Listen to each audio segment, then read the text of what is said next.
Mais moi, je vais parler de l'amour fraternel aujourd'hui. Le monde est une vaste fourmilière où les gens vaquent à leurs occupations.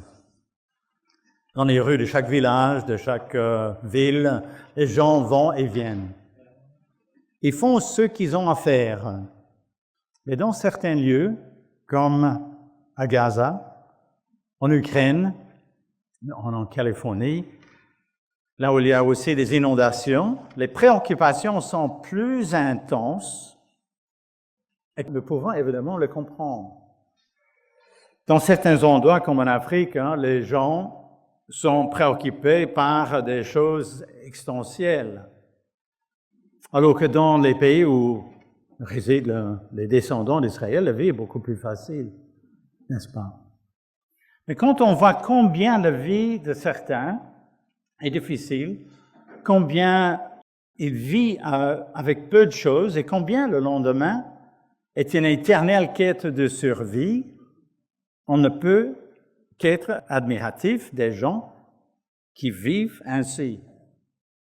Mais que la vie soit facile ou difficile, et la vie peut être très difficile, vous savez bien.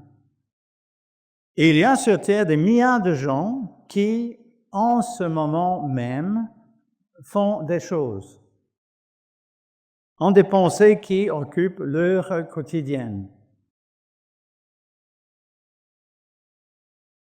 Et même parmi nous, certaines personnes sont accablées par la solitude, d'autres sont dans les épreuves, d'autres ont des situations familiales compliquées. Chacun de nous a des tas de pensées qui nous traversent l'esprit.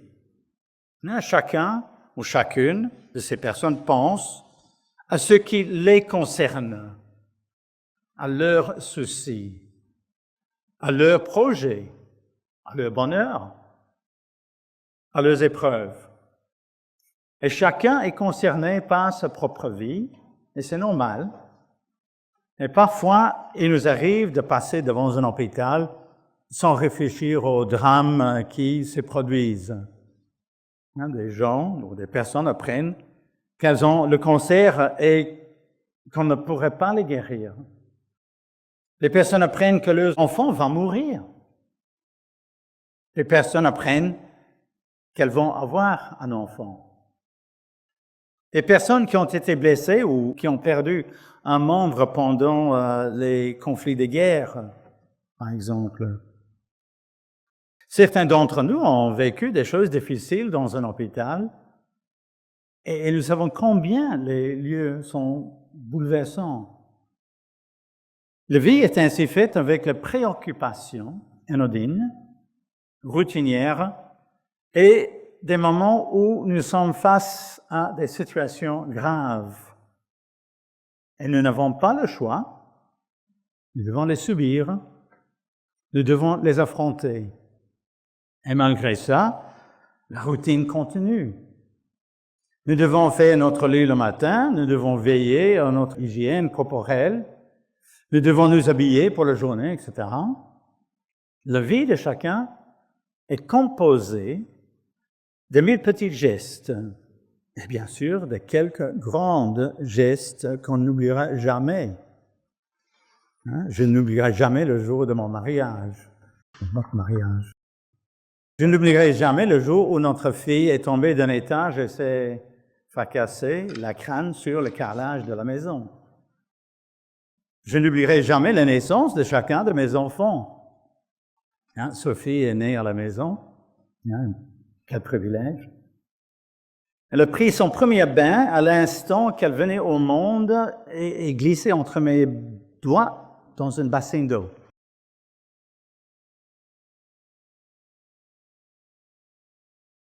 Nous prions, nous lisons notre Bible, nous écoutons un sermon en semaine. Nos journées sont composées de 1000 choses, n'est-ce pas? Des petites choses comme des grandes choses. Nous sommes absorbés par ce que nous devons faire, par notre situation personnelle, quelle qu'elle soit. Alors, quelles sont des choses qui vous préoccupent? Je vous donne 5 minutes à noter. Non, non, non. Après avoir prié, étudié, etc., vous allez penser à ce que vous allez manger dans la journée, peut-être. Pas aujourd'hui. On va penser à ce qu'on va manger ce soir.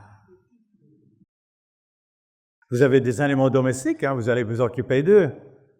Vous pensez à l'avenir de vos enfants, de vos parents qui prennent de l'âge.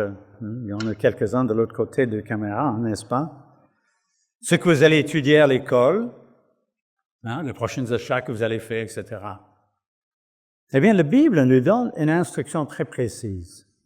Dans Galates chapitre 5, verset 14. Galates chapitre 5, verset 14.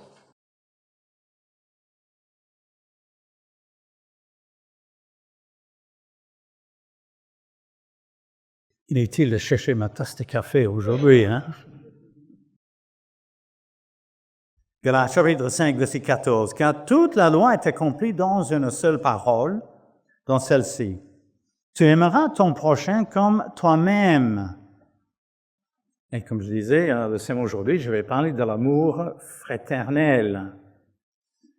C'est quelque chose que nous devons pratiquer avec zèle, avec sincérité. C'est pas quelque chose d'anodin.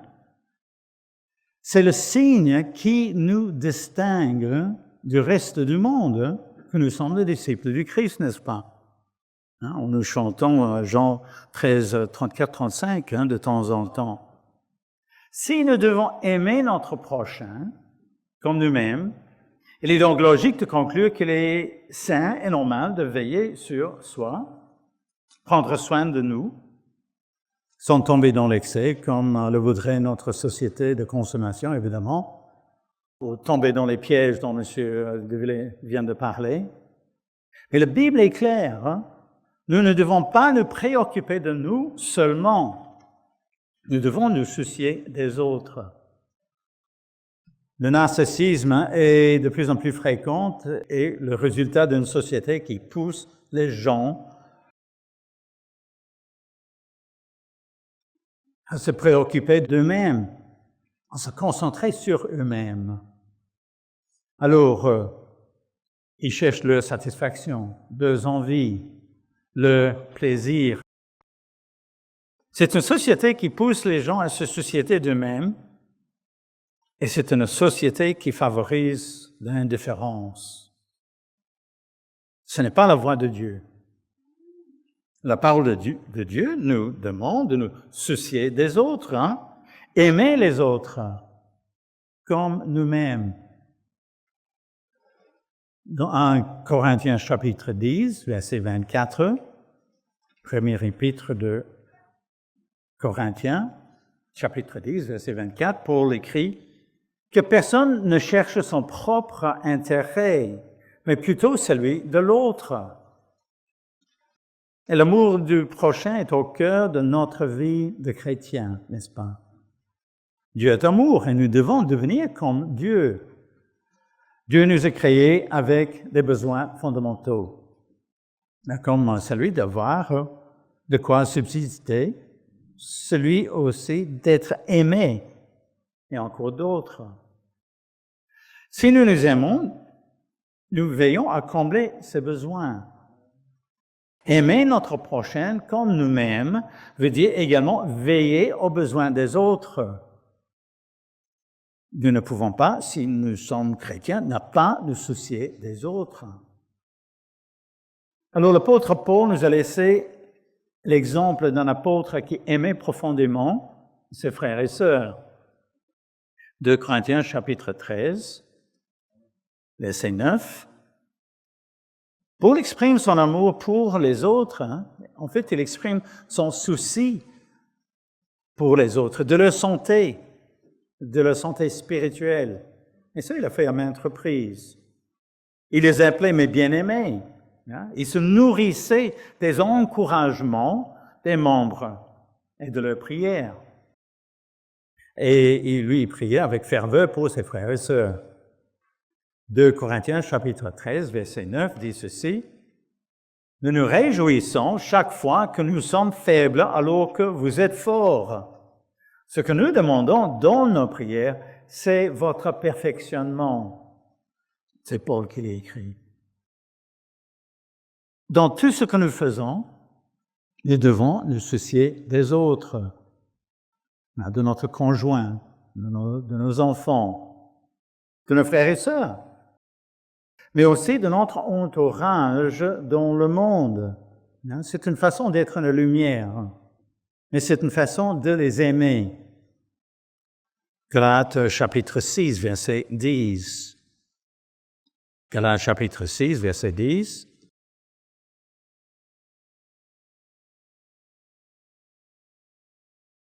Galates chapitre 6, verset 10 dit ceci.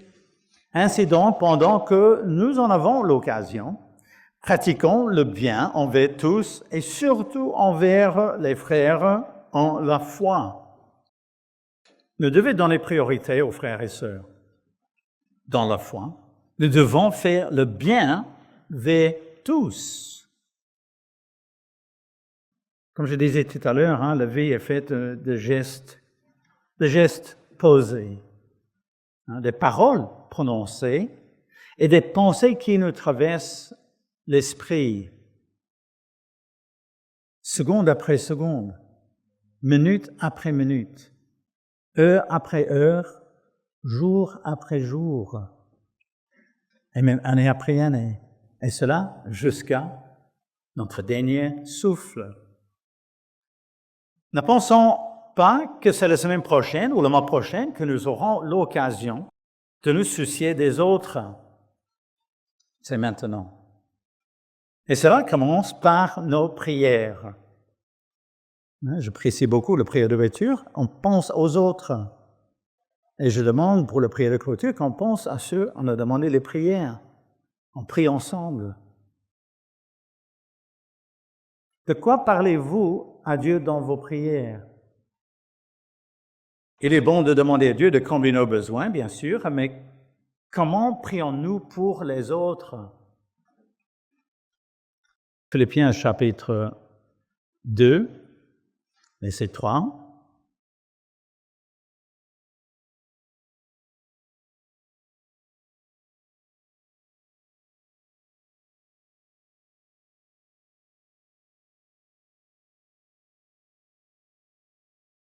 Philippiens chapitre 2, verset 3. Ne faites rien par esprit de parti ou par vaine gloire, mais que l'humilité vous fasse regarder les autres comme étant au-dessus de vous-même. Soucier des autres, l'amour en fait commence ici. Ça commence par ça. La condescendance n'a pas de place dans l'esprit d'un chrétien ou de quelqu'un converti. La vanité, le sentiment de supériorité, émane de Satan. Alors, la base de l'amour chrétien, le point de départ, on pourrait dire l'élément incontournable, c'est quoi? Et c'est l'humilité. L'humilité est le regard sur l'autre, notre regard sur l'autre de manière positive. Vous savez très bien que lorsque nous entendons un sermon, nous avons tendance à penser que telle ou telle personne devrait en tirer des leçons. Nous regardons les faiblesses des autres et nous avons tendance à dire, inconsciemment peut-être, heureusement, je ne suis pas comme l'autre, je ne suis pas comme cette personne. Cela vous rappelle-t-il quelqu'un? Luc chapitre 18, partie de verset 9. Luc chapitre 18, à partir de verset 9.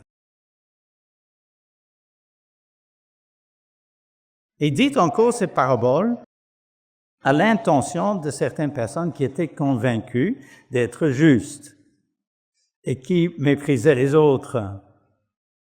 Se croire juste, c'est se croire plus converti que les autres. C'est ne faire aucun cas des autres. Verset 10. 2 hommes montèrent au temple pour prier. L'un était pharisien, l'autre un collecteur d'impôts. Ici, je lis dans la Bible seconde 21. C'est la dernière version. 2 hommes montaient au temple pour prier. L'un était pharisien, l'autre un collecteur d'impôts. Le pharisien, debout, faisait ses prières en lui-même. « Ô Dieu, je te remercie de ce que je ne suis pas comme les autres hommes, qui sont voleurs, injustes, adultères, ou même comme ce collecteur d'impôts. » Quelle condescendance! Ce pharisien était loin de considérer les autres comme étant supérieurs à lui. Il focalisait sur quoi? Mais sur la faiblesse des autres. Et c'est facile. Mais en même temps, il oubliait ses faiblesses. Nous sommes tous pécheurs, n'est-ce pas? Nous avons tous des faiblesses. Nous avons comme devoir de surmonter nos faiblesses. Mais passer du temps à contempler les faiblesses des autres est une perte de temps. À moins que vous priez pour cette personne, que Dieu les aide. Il n'y a qu'une personne que nous pouvons changer, mais c'est nous. Se concentrer sur les faiblesses des autres, c'est s'aveugler sur les siennes. Matthieu chapitre 7, verset 3. Le Christ dit ceci, gardez votre place dans Luc 18. Le Christ dit dans Matthieu chapitre 7, verset 3, « Pourquoi vois-tu la paille qui est dans l'œil de ton frère et ne remarques-tu pas la poutre qui est dans ton œil? » Remarquez qu'il n'est pas question de regarder la poutre dans l'œil de son frère. Les questions, en fait, une question d'attitude que nous devons avoir.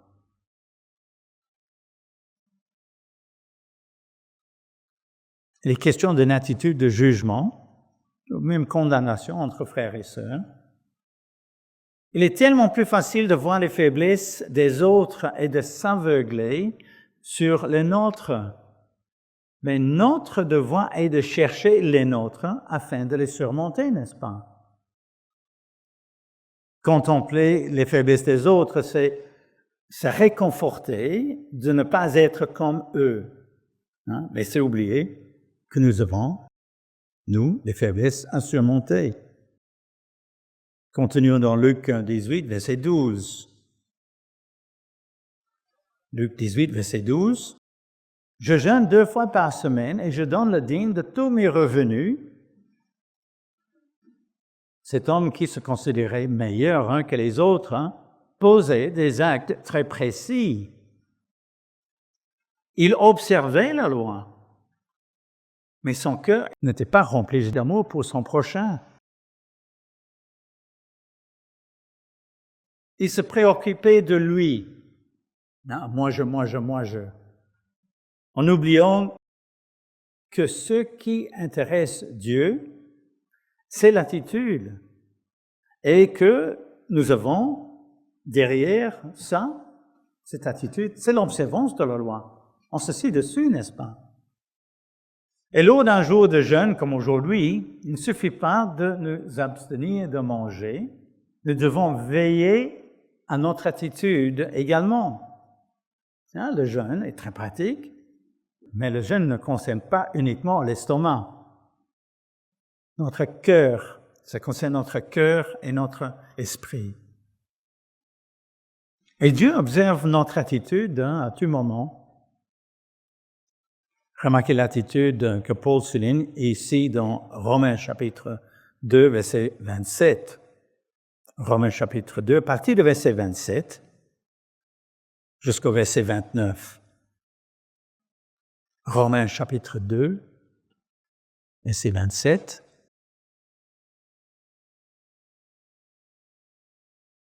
Ainsi l'homme qui accomplit la loi, sans être circoncis physiquement, ne te condamnera-t-il pas? Toi qui transgresses tout en ayant la loi écrite et la circoncision. La circoncision physique est-elle importante? Mais les questions étaient légitimes au début de l'Église, quand Dieu commençait à appeler des tas de gens qui n'étaient pas juifs. Voyons ce qui importe aux yeux de Dieu. Verset 28. Le juif, ce n'est pas celui qui en a l'apparence et la circoncision. Ce n'est pas celle qui est visible dans le corps, mais le juif, c'est celui qui l'est intérieurement. Et la circoncision, c'est celle du cœur, accomplie par l'esprit et non par la loi écrite. La louange que reçoit ce juif ne vient pas des hommes, mais de Dieu.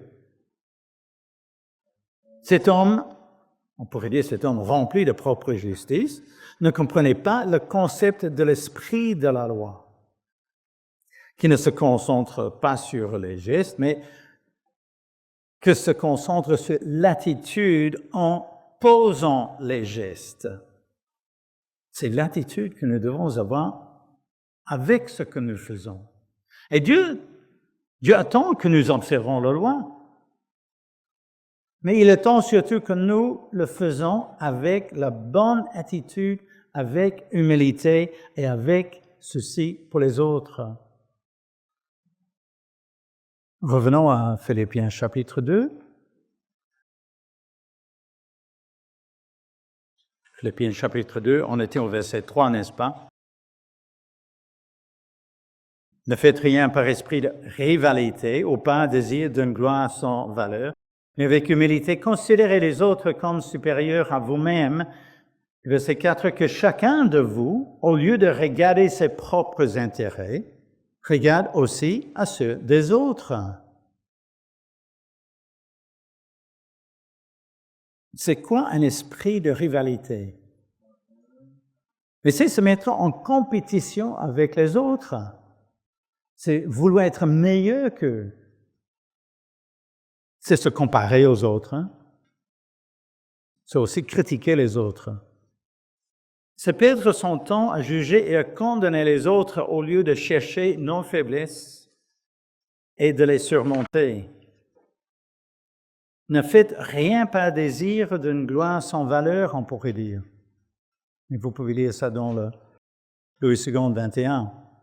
Ce pharisien était fier de ne pas être comme ce publicain rempli d'humilité, mais sa fierté n'a aucune valeur. Elle est nocive d'ailleurs. Elle le détruit. Verset 5, nous lisons « Ayez en vous les sentiments qui étaient en Jésus-Christ ».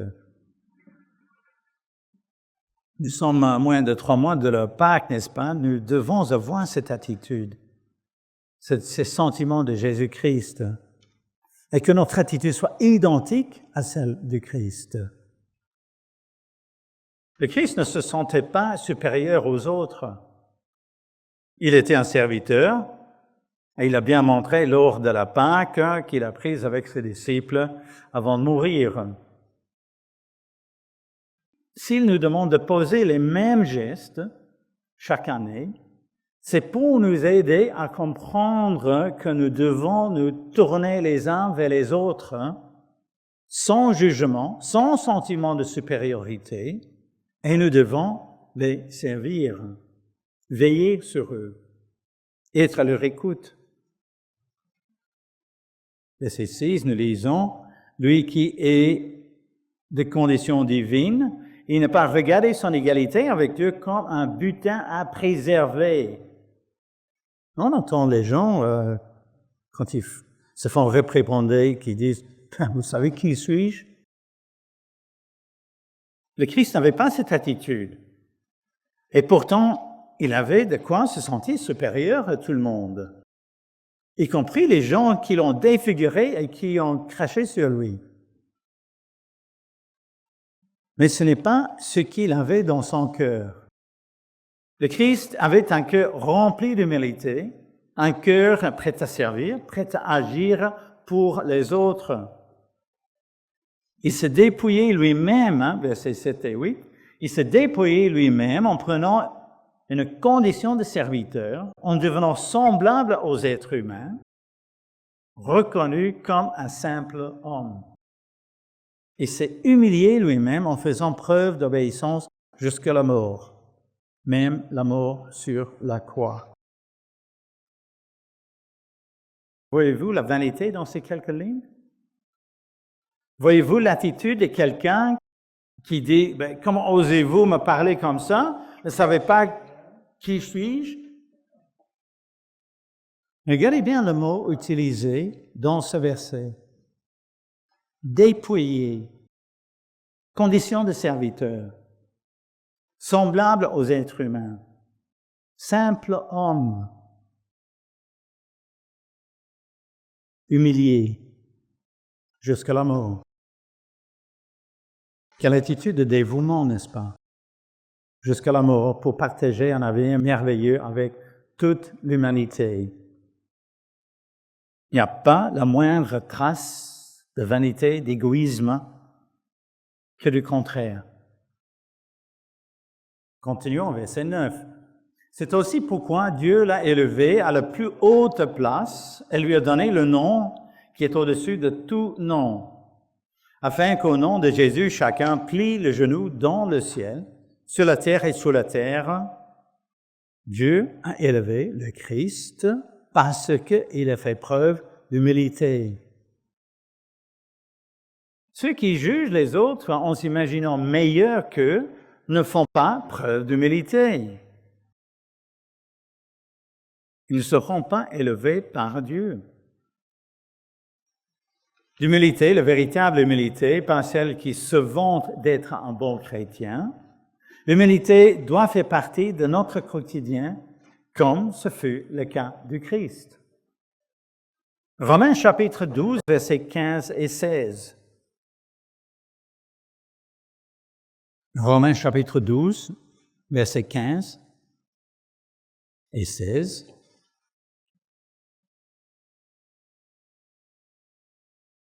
Réjouissez-vous avec ceux qui se réjouissent, pleurez avec ceux qui pleurent. Vivez en plein accord les uns avec les autres. N'aspirez pas à ce qui est élevé, mais laissez-vous attirer par ce qui est humble. Ne vous prenez pas pour des sages. N'oublions l'attitude du Christ lorsqu'il se met à laver les pieds de ses disciples. Faites ceci en mémoire de moi. C'est un exemple à suivre d'ailleurs tout au long de l'année. Nous devons donc nous soucier des autres, non pas avec vanité, non pas avec intérêt, avec espoir que les autres vont nous admirer, mais par désir de voir où on peut les aider, où on peut les encourager, où on peut les aimer tout simplement. Alors, ce que je vous dis ici ne concerne pas uniquement les personnes qui sont baptisées.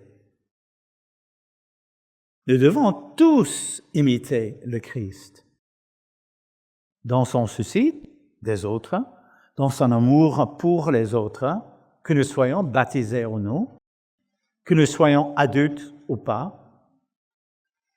Pardon, Dieu n'attend pas votre baptême pour attendre cette attitude dans votre cœur. Que nous soyons jeunes ou adultes non baptisés, nous sommes tous concernés par le développement de l'amour du prochain dans notre cœur. Mais regardez 1 Corinthiens chapitre 7, verset 14. Premier épître aux Corinthiens, chapitre 7, verset 14.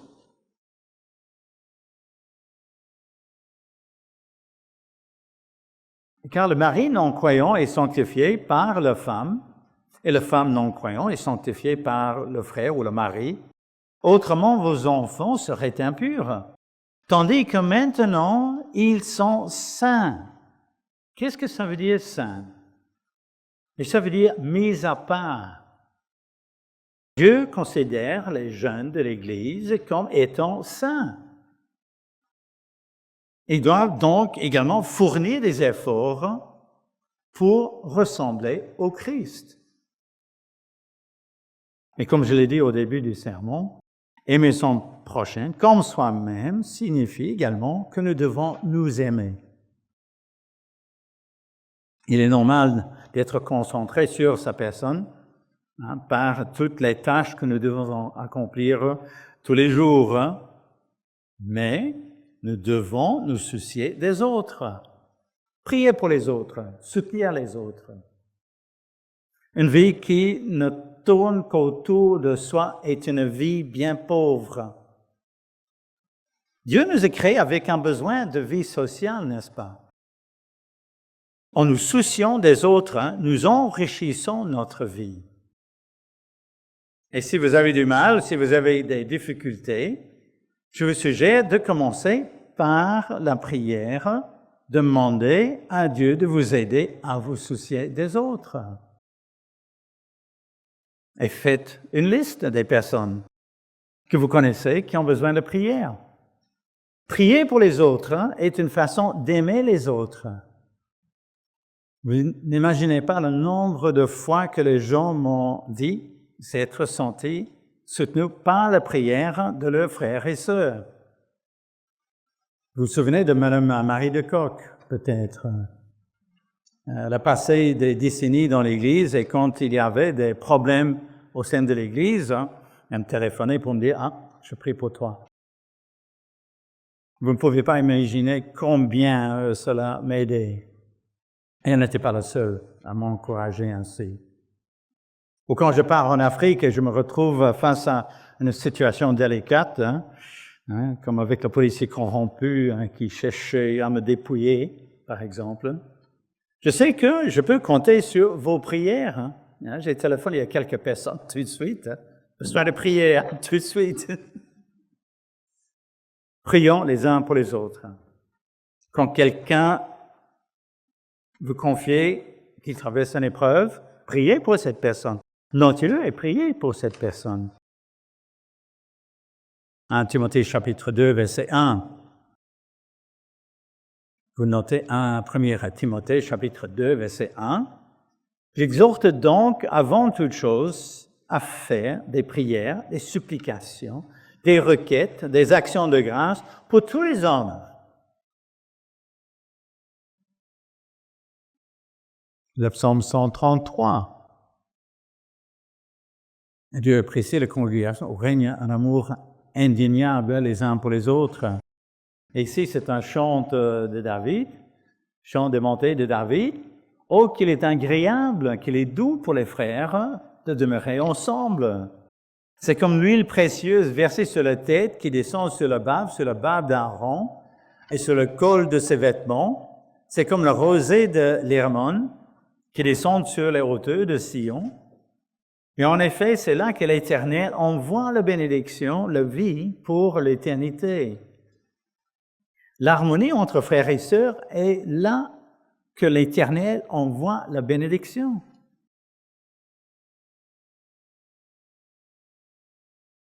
Mais pour qu'il y ait harmonie, il faut cesser de se juger, de condamner, mais avoir un esprit d'entraide. Si un frère ou une sœur vous confie une faiblesse, vous allez l'aider. Priez pour lui, encouragez-le. Ne laissez aucun sentiment de supériorité vous traverser l'esprit. Revenons donc à Galates chapitre 6. Verset 1 au verset 4. Galates chapitre 6. Galates chapitre 6, verset 1 au verset 4. Frères et sœurs, si un homme vient à être surpris en faute, vous qui êtes spirituels, redressez-le dans un esprit de douceur. Veille sur toi-même de peur que toi aussi tu ne sois tenté. Portez les fardeaux des uns des autres et accomplissez ainsi la loi de Christ.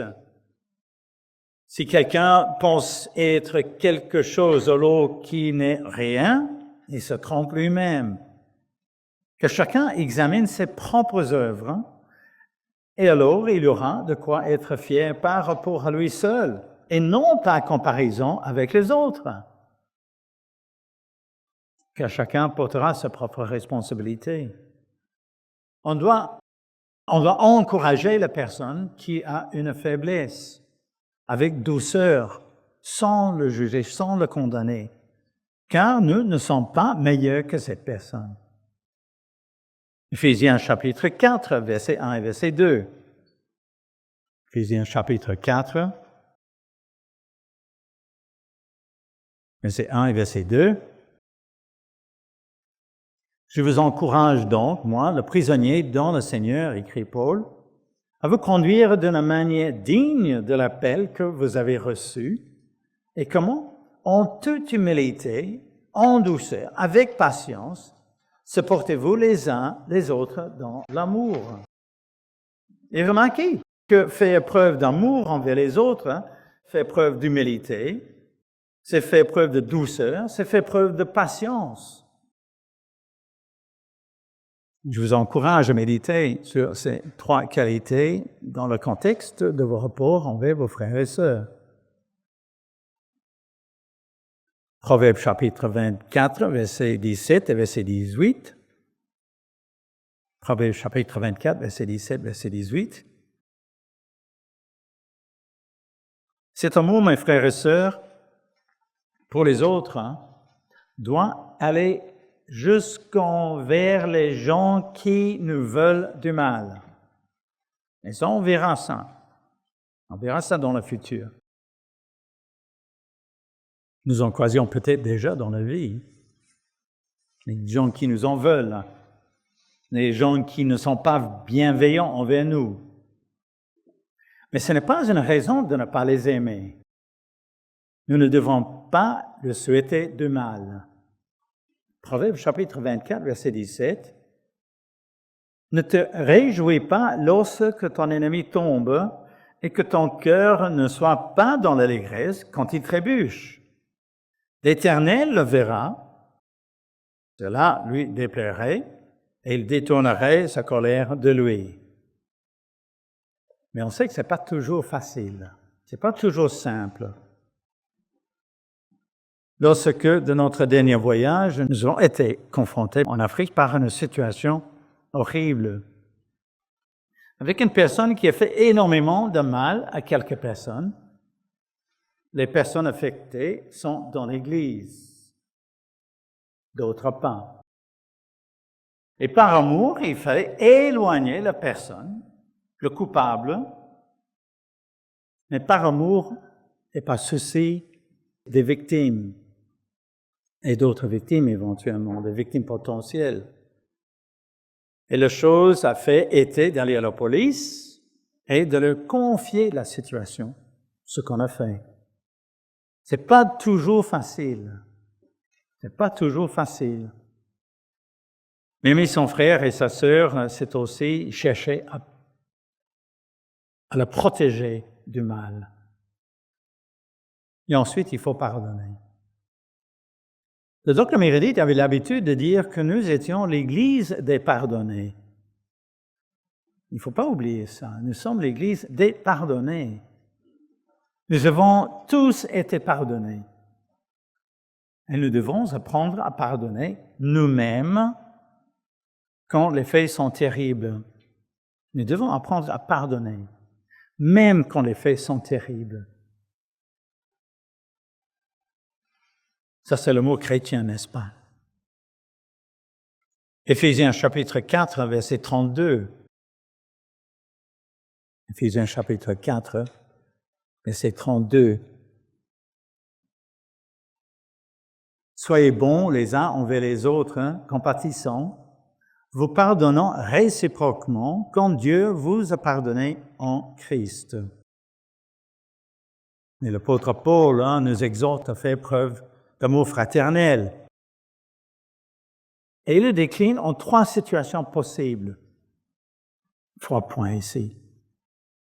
Hébreux chapitre 13, verset 1 au verset 3. Hébreux chapitre 13, verset 1 au verset 3.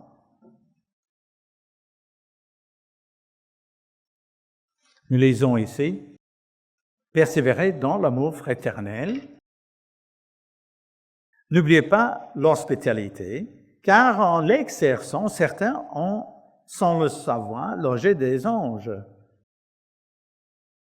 Souvenez-vous des prisonniers, comme si vous étiez prisonniers, vous, avec eux, et de ceux qui sont maltraités, comme si vous étiez dans leur corps. On parle de l'amour fraternel, hein, c'est faire preuve d'hospitalité. L'amour fraternel, c'est de ne pas oublier les prisonniers. Hein, nous devons soutenir les prisonniers, et nous l'avons fait pendant des années, n'est-ce pas? Faussement accusés ou pas. L'amour fraternel, c'est de soutenir les personnes maltraitées, comme je viens d'expliquer. Les personnes qui sont abusées par d'autres. Il y a des victimes parmi nous. Il y a des victimes parmi nous. Nous devons les soutenir. C'est notre devoir de chrétiens. Nous connaissons tous des gens hypocrites qui font semblant d'être gentils devant les gens et qui les critiquent derrière le dos. Mais c'est impossible de cacher notre attitude à Dieu. On ne peut rien dire, on ne peut rien faire, on même penser derrière son dos. Dieu voit tout. On ne peut pas être gentil envers les personnes importantes et pas envers les autres sans que Dieu ne le voie. Il n'y a pas de place pour l'hypocrisie dans le véritable amour chrétien. Dieu sent nos cœurs, et il sent nos cœurs tout le temps. Il sait ce qui se cache. Nous devons faire preuve d'amour envers notre prochain avec sincérité, avec chaleur. Et c'est ainsi, ne l'oublions pas, qu'on témoigne notre amour envers Dieu. Matthieu chapitre 25, verset 31 au verset 34, même jusqu'au verset 40. Matthieu 25, verset 31, je vais commencer à lire pendant que vous cherchez. « Lorsque le Fils de l'homme viendra dans sa gloire avec tous les anges, parfois c'est écrit les saints, il s'assiera sur son trône de gloire. Toutes les nations seront rassemblées devant lui. Il séparera les uns des autres comme le berger sépare les brebis des boucs. Il mettra les brebis à sa droite et les boucs à sa gauche. Alors le moment viendra où nos actions seront mises en balance. Et on pourrait dire la même chose avec nos attitudes. Mais c'est 34. Alors le roi dira à ceux qui seront à sa droite, « Venez, vous qui êtes bénis par mon Père, prenez possession du royaume qui vous a été préparé dès la création du monde. » Certains d'entre nous auront atteint le but. Ils pourront entrer dans le royaume, n'est-ce pas? Et puis au verset 25, en effet, « J'ai eu faim, et vous m'avez donné à manger. J'ai eu soif, et vous m'avez donné à boire. J'étais étranger, et vous m'avez accueilli. J'étais nu, et vous m'avez habillé. J'étais malade, et vous m'avez rendu visite. J'étais en prison, et vous êtes venus vers moi. » Et le juste lui répondront, c'est le verset 37 maintenant, « Seigneur, quand avons-nous vu affamé, et t'avons-nous donné à manger, ou assoiffé, et t'avons-nous donné à boire? Quand avons-nous vu étranger, et t'avons-nous accueilli, et nu, et t'avons-nous habillé? Quand avons-nous vu malade ou en prison, et sommes-nous allés vers toi? » Et le roi leur répondra, « Je vous le dis en vérité, toutes les fois que vous avez fait cela est un des plus petits de mes frères, c'est à moi que vous l'avez fait. » C'est tout simple, n'est-ce pas? Il faut se soucier pas seulement de nous, mais de notre prochain.